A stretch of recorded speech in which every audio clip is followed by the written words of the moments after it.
Book 3, Chapter 9 of the Lancashire Witches. This recording is in the public domain. Reading by Andy Minter. The Lancashire Witches, a Romance of Pendle Forest, by William Harrison Ainsworth. Book 3, Houghton Tower. Chapter 9. The Banquet. On the King's return to Houghton Tower, orders were given by Sir Richard for the immediate service of the banquet, it being the hospitable baronet's desire that festivities should succeed each other so rapidly as to allow of no tedium. The coup d'oeil of the banquet hall on the monarch's entrance was magnificent, panelled with black lustrous oak, and lighted by mullioned windows filled with stained glass, and emblazoned with the armorial bearings of the family. The vast and lofty hall was hung with banners, and decorated with panoplies and trophies of the chase. 3 long tables ran down it, each containing 100 covers. At the lower end were stationed the heralds, the pursuivants, and a band of yeomen of the guard, with the royal badge, a demi-rose, crowned, impaled with the demi-thistle, woven in gold, on their doublets, and having fringed pole-axes over their shoulders. Behind them was a richly carved oak screen, concealing the passages leading to the buttery and kitchens, in which the clerk of the kitchen, the pantlers, and the yeomen of the cellar and ewery were hurrying to and fro. Above the screen was a gallery, occupied by the trumpeters and minstrels, and over all was a noble rafter roof. The tables were profusely spread, and glittered with silver dishes of extraordinary size and splendour, as well as with flagons and goblets of the same material and rare design. The guests, all of whom were assembled, were outnumbered by the prodigious array of serving men, pages, and yeomen waiters, in the yellow and red liveries of the Stuart. Flourishes of trumpets announced the coming of the monarch, who was preceded by Sir Richard Houghton, bearing a white wand, and ushered with much ceremony to his place.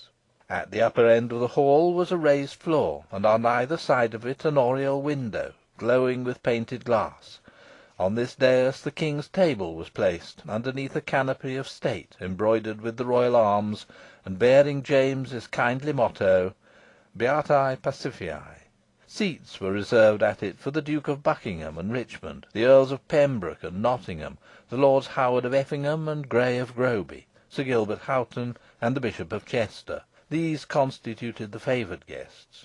Grace having been said by the bishop, the whole company took their seats, and the general stillness hitherto prevailing throughout the vast hall was broken instantaneously by the clatter of trenchers.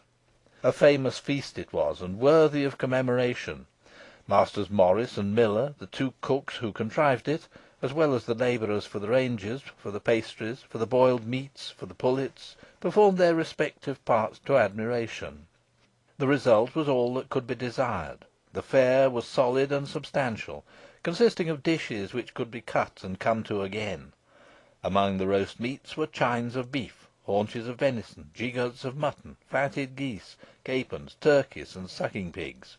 Amongst the boiled, pullets, lamb, and veal, but baked meats chiefly abounded, and amongst them were to be found red deer pasty, hare pie, gammon of bacon pie, and baked wild boar. With the salads, which were nothing more than what would nowadays be termed vegetables, were mixed all kinds of soused fish, arranged according to the sewer's directions. The salads spread about the table, the fricassees mixed with them, the boiled meats among the fricassees, roast meats among the boiled, baked meats among the roast, and carbonadoes amongst the baked. This was the first course merely. In the second were all kinds of game and wild fowl, roast herons, 3 in a dish, bitterns, cranes, bustards, curlews, dotterels, and peewits. Besides these there were lumber pies, marrow pies, quince pies, artichoke pies, florentines, and innumerable other good things. Some dishes were specifically reserved for the king's table, as a baked swan, a roast peacock, and the jowl of a sturgeon, soused. These, and a piece of roast beef, formed the principal dishes.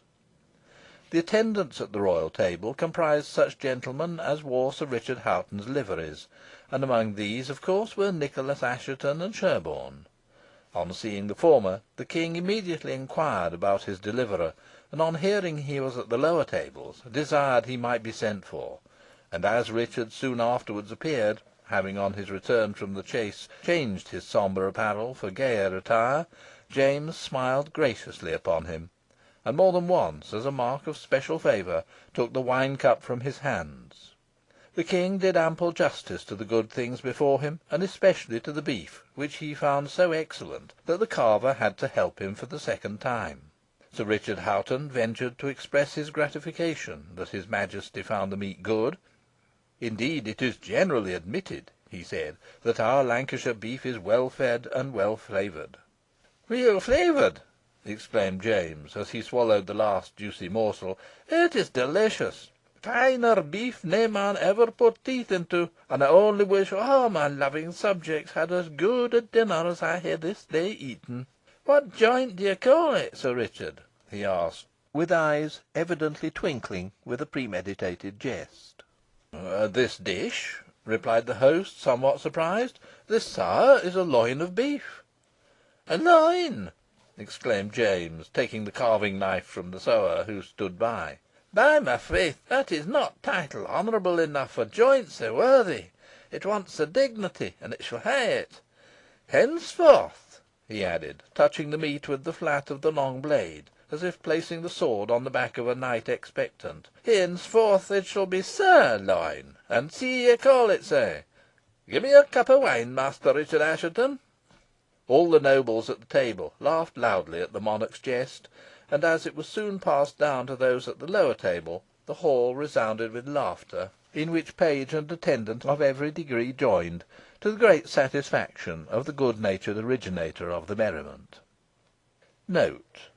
There is a laughable tradition, said Nichols, still generally current in Lancashire, that our night-making monarch knighted at a banquet in Hoghton Tower a loin of beef, the part ever since called the sirloin; and it is added by the same authority, if the king did not give the sirloin its name, he might notwithstanding have indulged in a pun on the already coined word, the etymology of which was, then as now, as little regarded as the thing signified is well approved. Nichols' Progress of James I, Volume 3. "My dear dad and gossip appears in unwonted good spirits to day," observed the Duke of Buckingham. "Ah, wi' good reason, Steenie," replied the king, "for we didna mind when we had better sport, although always excepting the boar hunt, when we should have been rippit up by the cursed creature's tusks. But for this braw laddie," he added, pointing to Richard, "ye maun see what can be done for him, Steenie. We maun hae him at court." "Your Majesty's wishes have only to be expressed to be fulfilled," replied Buckingham, somewhat drily. "Were I the lad, I wadna place ower mickle dependence on the Duke's promises," remarked Archie Armstrong, in a low tone, to Nicholas. "Has your Majesty made any further inquiries about the girl suspected of witchcraft?" inquired Buckingham, renewing the conversation. "Ah, whisht, Steenie, whisht!" cried James. "Didna ye see her yoursel this morning?" he added, in a low tone. "Ah, I recollect ye werena at the chase. Aweel, I hae conferred with her, and I am sair perplexed i' the matter. She's a well favoured lassie as any in the realm, and answers decorously and doucely. Sooth to say, her looks and manners are mightily in her favour." "Then you mean to dismiss the matter without further investigation?" observed Buckingham. "I always thought your Majesty delighted to exercise your sagacity in detecting the illusions practised by Satan and his worshippers." "Ay, sae we do," replied James; "but bend your bonny head this way till we whisper in your ear. We hae a device for finding it all out, which canna fail, and when ye ken it, ye'll applaud your dear dad's wisdom and perfect mastery of the whole science of kingcraft." "I wish your Majesty would make me acquainted with this notable scheme," replied Buckingham, with ill-concealed contempt. "I might make it more certain of success." "Na, na, we shanna let the cat out of the bag just yet," returned the king. "We mean it as a surprise to you." "Then, whatever be the result, it is certain to answer the effect intended," observed the Duke. "Gae wi' ye, ye're ever sceptical, Steenie, ever misdoubting your ain dear dad and gossip. rejoined James; "but you shall find we hinna earned the title of the British Solomon for nothing." Soon after this the King arose, and was ushered to his apartments by Sir Richard Hoghton, with the same ceremony as had been observed on his entrance. He was followed by all the nobles, and Nicholas and the others, being released from their duties, repaired to the lower end of the hall to dine.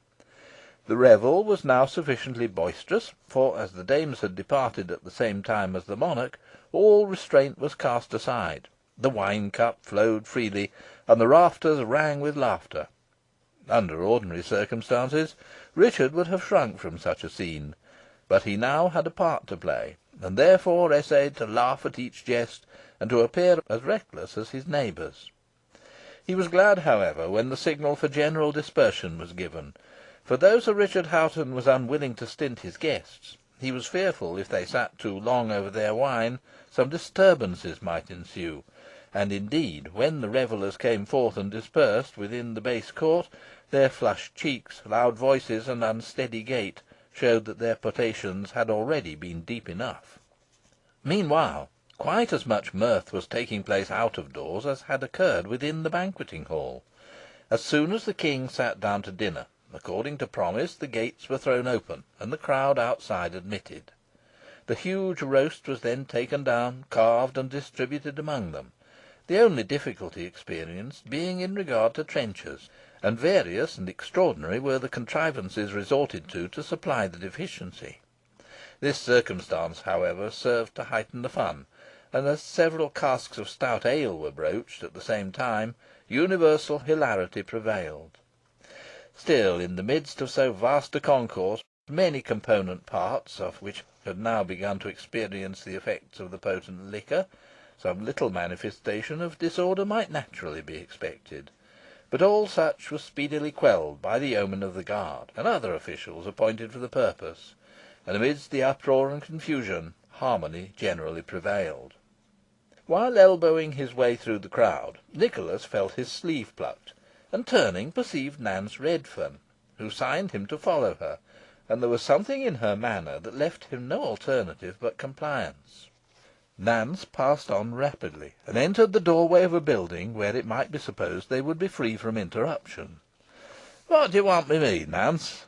asked the squire, somewhat impatiently. "I must beg to observe that I cannot be troubled farther on your account, and am greatly afraid aspersions may be thrown on my character if I am seen talking with you." "A few words with me winna injure your character, squire," rejoined Nance, "and it's on your account, and not on my own, that I have brought you here. I have important information to give you.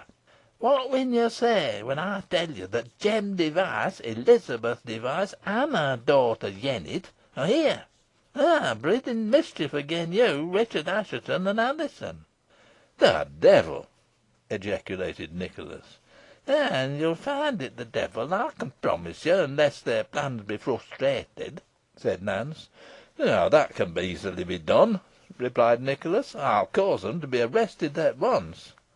"Nay, nay, that canna be," rejoined Nance. "You mun bide your time." "What, and allow such miscreants to go at large, and work any malice they please against me and my friends?" replied Nicholas. "Show me where they are, Nance, or I must take you a prisoner." "Nay, you winna do that, squire," she replied, in a tone of good humoured defiance. "You winna do it for two good reasons. First, because you'd be harming a friend who wants to serve you, and will do so if you let her; and second, because if you were to raise a finger agin me, I'd deprive you of speech and motion. When the reet moment comes, you shan strike, but it's ne'er come yet. The fruit is ne'er ripe enough to gather. I'm as anxious as you can be that the whole of the Demdike brood should be swept away, and it shan be if you'll leave it to me." "Well, I commit the matter entirely to you," said Nicholas. "Apparently it cannot be in better hands. But are you aware that Christopher Demdike's a prisoner here in Hoghton Tower? He was taken this morning in the park." "I know it," replied Nance, "and I know also why he went there, and it were my intention to have revealed his black design to you. However, it's been ordered differently. But in respect to t'others, wait till I gi' you the signal. They're disguised, but even if you see 'em and recognise 'em, dunna let it appear till I gi' you the word, or you'll spoil aw." "Your injunctions shall be obeyed implicitly, Nance," rejoined Nicholas. "I now have perfect reliance upon you. But when shall I see you again?" "That depends on the circumstances," she replied. "To neet, maybe to morrow neet. My plans mun be guided by those of others. But when next you seek me, you win have to act." And without waiting an answer, she rushed out of the doorway, and mingling with the crowd, was instantly lost to view, while Nicholas, full of the intelligence he had received, betook himself slowly to his lodgings. Scarcely were they gone, when a door which had been standing ajar near them was opened wide, and disclosed the keen visage of Master Potts. "Here's a pretty plot hatching. Here's a nice discovery I've made," soliloquised the attorney. "The whole Demdike family, with the exception of the old witch herself, whom I saw burnt on Pendle Hill, are at Hoghton Tower. This shall be made known to the King. I'll have Nicholas Assheton arrested at once, and the woman with him, whom I recognise as Nance Redferne. It will be a wonderful stroke, and will raise me highly in his Majesty's estimations. Yet, stay, will not this interfere with my other plans with Jennet? Let me reflect. I must go cautiously to work. Besides, if I cause Nicholas to be arrested, Nance will escape, and then I shall have no clue as to the others. No, no, I must watch Nicholas closely, and take upon myself all the credit of the discovery. Perhaps through Jennet I may be able to detect their disguises. At all events, I will keep a sharp look out. Affairs are now drawing to a close, and I have only, like a wary and experienced fowler, to lay my nets cleverly to catch the whole covey." And with these ruminations he likewise went forth into the base court. The rest of the day was one round of festivity and enjoyment, in which all classes participated. There were trials of skill and strength, running, wrestling, and cudgelling matches, with an infinite variety of country games and shows. Towards 5 o'clock, a rush cart, decked with flowers and ribbons, and bestridden by men bearing garlands, was drawn up in front of the central building of the tower, in an open window of which sat James, a well pleased spectator of the different pastimes going forward, and several lively dances were executed by a troop of male and female morris dancers, accompanied by a tabor and pipe. But though this show was sufficiently attractive, it lacked the spirit of that performed at Whalley, while the character of Maid Marian, which then found so charming a representative in Alizon, was now personated by a man; and if Nicholas Assheton, who was among the bystanders, was not deceived, that man was Jem Device. Enraged by this discovery, the squire was about to seize the ruffian, but calling to mind Nance's counsel, he refrained, and Jem, if indeed it were he, retired with the largesse bestowed by the royal hand as a reward for his uncouth gambols. The rush cart and morris dancers having disappeared, another drollery was exhibited, called "The Fool and his 5 Sons," the names of the hopeful offspring of the sapient sire being Pickle Herring, Blue Hose, Pepper Hose, Ginger Hose, and Jack Allspice.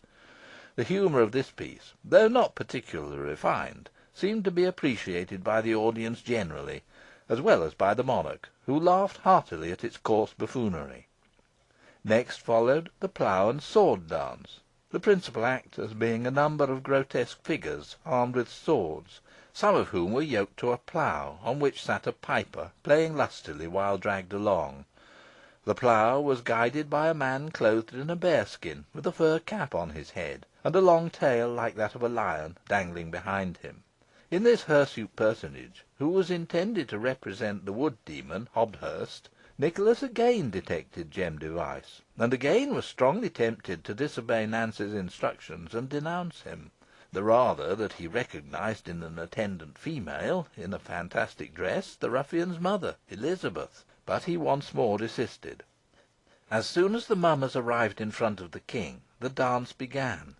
With their swords held upright, the party took hands and wheeled rapidly round the plough, keeping time to a merry measure played by the piper, who still maintained his seat.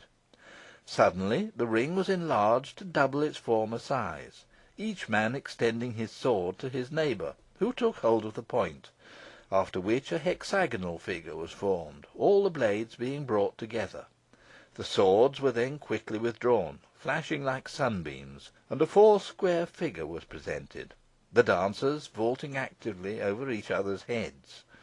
Other variations succeeded, not necessary to be specified, and the sport concluded by a general clashing of swords, intended to represent a melee.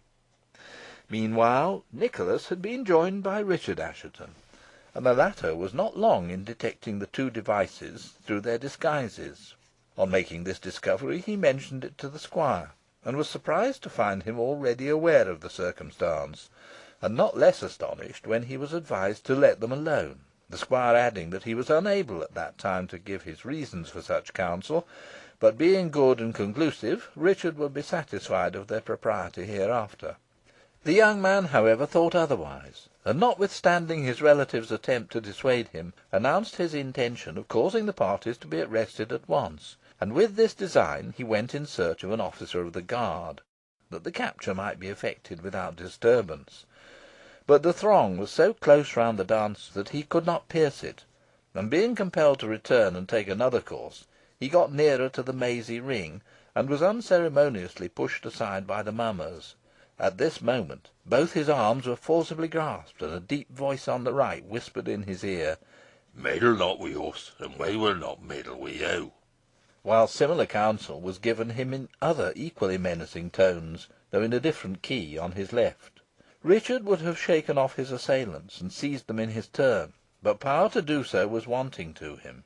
For the moment he was deprived of speech and motion, but whilst thus situated, he felt that the sapphire ring given him by the king was snatched from his finger by the first speaker, whom he knew to be Jem Device, while a fearful spell was muttered over him by Elizabeth. As this occurred at the time when the rattling of the swords engaged the whole attention of the spectators, no one noticed what was going forward except Nicholas, and before he could get up to the young man, the two miscreants were gone, nor could any one tell what had become of them. "Have the wretches done you a mischief?" asked the squire, in a low tone, of Richard.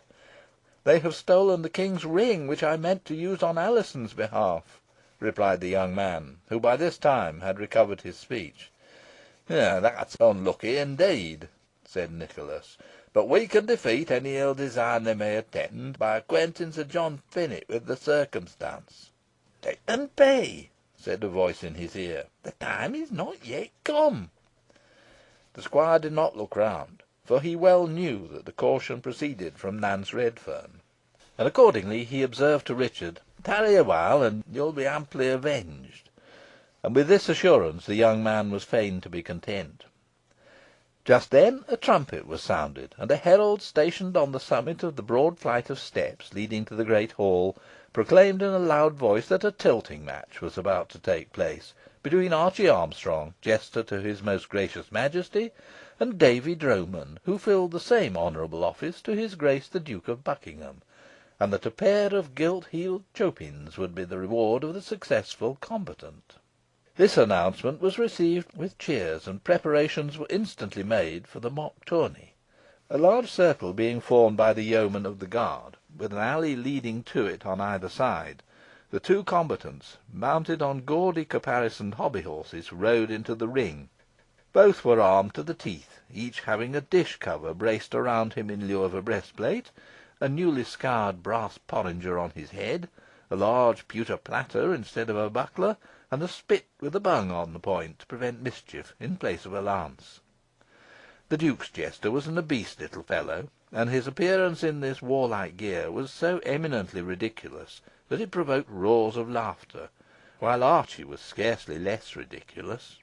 After curvetting round the arena in imitation of knights of chivalry, and performing their careers, their prankers, their false trots, their smooth ambles, and Canterbury paces, the two champions took up a position opposite each other, with difficulty, as it seemed, reining in their pawing charges, and awaited the signal of attack to be given by Sir John Finett, the judge of the tournament, This was not long delayed, and the laissez-aller being pronounced, the preux chevaliers started forward with so much fury and so little discretion, that, meeting half way with a tremendous shock, and butting against each other like two rams, both were thrown violently backwards, exhibiting amid the shouts of all the spectators their heels, no longer hidden by the trappings of their steeds, kicking in the air. Encumbered as they were, some little time elapsed before they could regain their feet, and their lances having been removed in the meantime, by order of Sir John Finett, as being weapons of too dangerous a description for such truculent combatants, they attacked each other with their broad leathern daggers, dealing sounding blows upon helm, halberdion, and shield, but doing little personal mischief. The strife raged furiously for some time, and as the champions appeared pretty well matched, it was not easy to say how it would terminate, when chance seemed to decide in favour of Davy Droman, for in dealing a heavier blow than usual, Archie's dagger snapped in twain, leaving him at the mercy of his opponent. On this the doughty Davy, crowing lustily like a chanticleer, called upon him to yield.